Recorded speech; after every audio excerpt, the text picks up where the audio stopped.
Hey guys, we got some Riftbound news. So from the official Riftbound website, they posted an article regarding Riftbound organized play.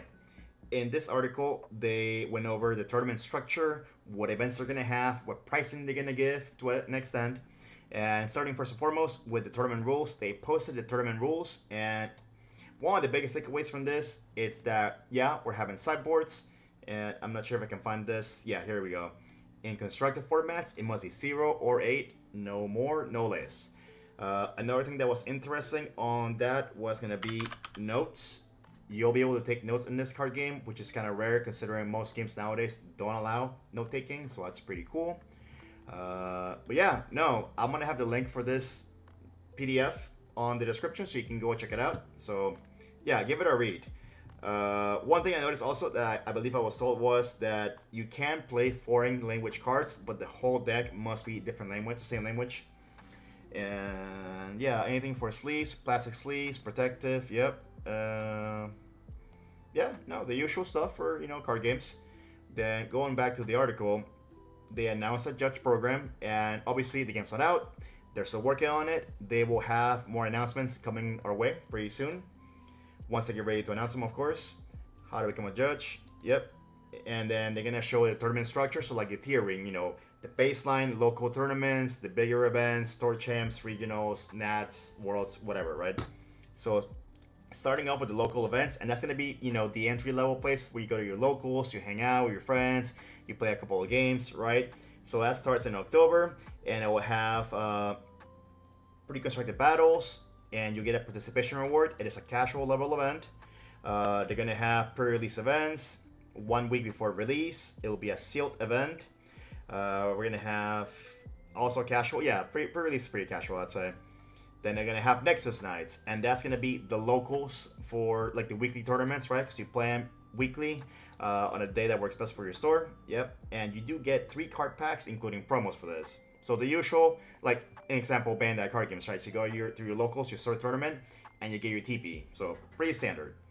Then after that, we're gonna have a Summoner Skirmish, and this one, it's more akin to a store championship, store regional, like from Bandai, because it is gonna be a more competitive local per se. It is twice per set, 1 month after a set's release and 1 month before the next set release. So you do it twice in a set.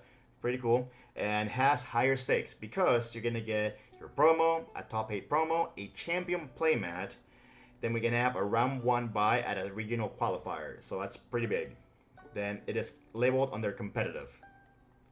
Then moving on to the premier events, and premier events usually are considered to be the regionals, right? The regionals that can get you to like Nats and whatnot. Starting off with regional qualifier, and the first event will be in December, which we kind of already know. We heard rumblings that's gonna be in Atlanta, right? 1-on-1 qualification is not required, so that's like the entry level big event to have. It'll have cash pricing, your participation promo, a top 8 promo, best of prices, regional championship qualification. So yeah, this gets you to the actual regional. So that's crazy that you have basically a 2-tier regional system, right? Then we go to the actual regional championships, and they start. Oh wow! So they start out later in the year next year. First event in October 2026. So we have a lot of things to spare, from now to the end of the year. So we're gonna have a lot of smaller events, the set releases, all our locals, those Nexus nights. Then in 2026, in October, we're finally going to have the first full-on regional. The one that has the world's qualification. Let me see this. Constructed. Again, cash pricing, top 8 promo, best of prices, world's qualification. Okay, so in a way, you could say this like a Nats per se, because it does take you to worlds. So that's interesting. So we're skipping right through that, going to our worlds. And this one is considered a professional level event because the guys that had together had to top or win their events, right? Then lastly, we have Worlds, and that's going to be details around Worlds are still in the works. We're planning to have the first Riftbound Worlds in 2027. So it makes sense because the first regionals are at the end-ish of 2026. So yeah, that makes complete sense. The combination of competitive gameplay across all regions, bringing in each region to see who gets to wear the ultimate crown. More details on Worlds and all that would entail soon, Chivas. Yeah, so that's pretty cool. It's awesome that we're seeing basically 2 years into the future how this is going to work out, letting us know we're going to have a judge program, we're going to have all these events, how exactly these events are going to work out. So that's nice. Then they do go over rotation, and out the gate they're ripping the band-aid and letting us know what's going to be happening with this rotation. And Riftbound Standard is a constructed format and it refers to the available cards you can build with your deck, consisting of the most recently released card sets. Riftbound's first standard format will begin with the release of Origins and will consist of Origins and the next 2 years of release sets. After the release of Origins, Riftbound will release 4 standard legal card sets per calendar year. Yeah, quarterly makes sense. So that ends up being Origins plus 8 more sets. Rotation is a tool used to ensure that the format stays fresh, healthy, and accessible to new players entering the environment. After the initial 9 standard sets have been established, when a new set comes out of the start of the new calendar year, the oldest 4 legal sets in the standard will rotate out. For the very first rotation, the 4 sets of 2026 and Origins will rotate out for a total of 5 sets. So an example, 2025-2027, set 2 to 9 release. At the start of 2028, set 10 will release, rotating out 1 through 5. Then we go to 2028, sets 11 and 13 release. Then at the start of 2029, set 14 releases, the second rotation occurs. Set 6 through 9 are removed from standard play. Huge. Cycle will continue with standard growing, shrinking in size from 4 to 8 sets as a new set are released and olders are rotated out. We know a topic of rotation can be sensitive for players. Yeah, it's a lot of people have been sensitive for One Piece, right? Some people will be attached to certain styles of play in their favorite champion, and we want to make sure that they have an opportunity to play with those cards even if they rotate out of standard. With that in mind, we plan on creating creating and supporting additional formats to accommodate sets that have rotated out of standard, and we will provide details on those formats when we get closer to our first rotation, so in a couple of years. And then just discussing what organized play is, and that's how they set up the events and such. So and then we're gonna be doing like a little glossary here where they're explaining what constructed and limited is. Correct, yeah, constructed, you bring your own decks, and limited is when you build a deck on the spot from the limited card pool. Makes sense. On a Riftbound tournament, how many games are in a match? Again, I change my deck between games and matches. So obviously you normally don't change your deck, right? Because you have your deck and you play it through a tournament. At a high level organized play, Riftbound matches are played best of 2 out of 3, and you will need to have the same main deck configuration for the first game of each match, including chosen champion.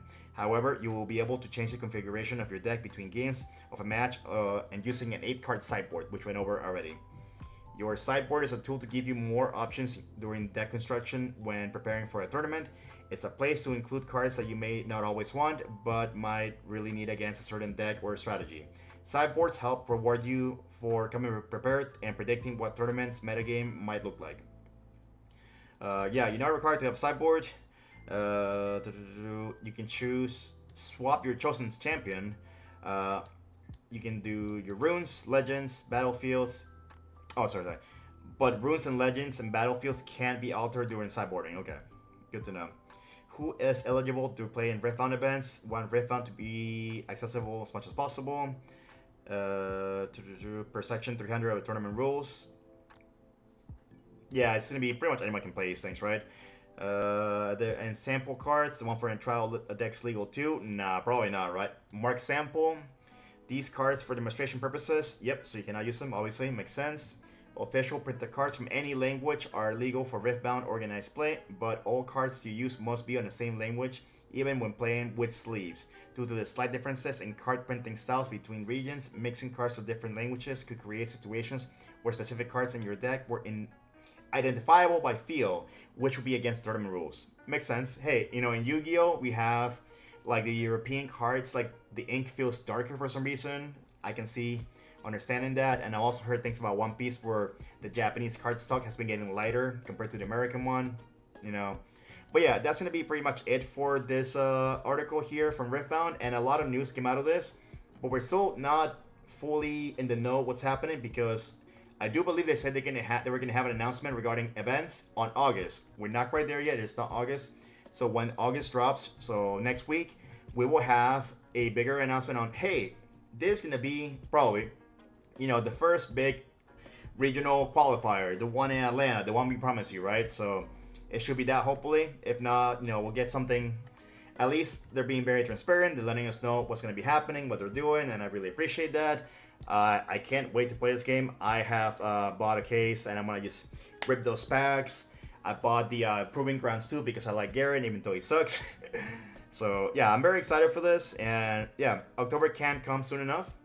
But anyways, guys, yeah, thank you for watching. If you want to follow more Riftbound content, I know there's not much going on right now, but I'll be posting more news as to come along, of course, and I'll be playing the game as well once I get physical product, because I'm a big physical product kind of person.